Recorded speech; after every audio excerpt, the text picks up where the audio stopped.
বেশ কয়েকদিন ধরে বিজেপি বিধায়ক সাংসদদের একাংশ সরব হয়েছেন বাংলা ভাগ নিয়ে, যার জেরে চলছে জোর চাপানোতর। তবে বিজেপির একাংশ নেতারা যখন বঙ্গভঙ্গের পক্ষে সওয়াল করছেন, ঠিক সেই সময় উল্টো সুর বিধানসভার বিরোধী দলনেতা শুভেন্দু অধিকারীর গলায়।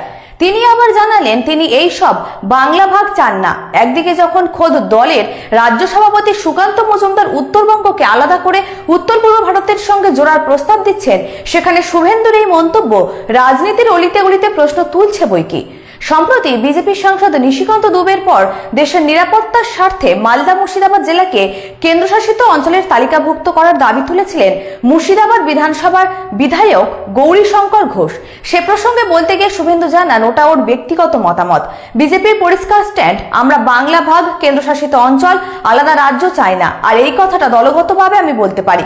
তবে শুভেন্দু একথাও বলেছেন, অনুপ্রবেশকারীদের চিহ্নিত করতে হবে। 72টি জায়গায় বিএসএফ কে জমি দেওয়া হয়নি, কাঁটাতারের বেড়া দেওয়া হয়নি, সেই জমি অবিলম্বে দিতে হবে এবং উত্তরবঙ্গের বঞ্চনা নিরসনে কাজ করতে হবে।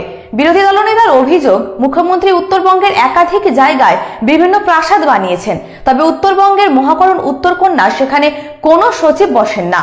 সেখানকার মানুষকে কলকাতা আসতে হয়। জলপাইগুড়ি সার্কিট বেঞ্চ এখনো পূর্ণতা পায়নি। উত্তরবঙ্গের মানুষ কলকাতা আসবে না, তাদের পরিষেবা সেখান থেকেই হবে। ভারতীয় জনতা পার্টি তাদের সঙ্গে রয়েছে। এদিন যদিও অধিবেশন কক্ষেই মুখ্যমন্ত্রী মমতা বন্দ্যোপাধ্যায় উত্তরবঙ্গের এই বঞ্চনার ইস্যুকে নস্যাৎ করে দিয়েছিলেন। তিনি বলেছিলেন, 1,63,764 কোটি টাকা উত্তরবঙ্গের উন্নয়নের জন্য আমরা খরচ করেছি। উত্তরবঙ্গের সমস্ত উন্নয়ন আমরা করেছি। আর ভোটের সময় বিজেপি খালি ভাগের রাজনীতি করে।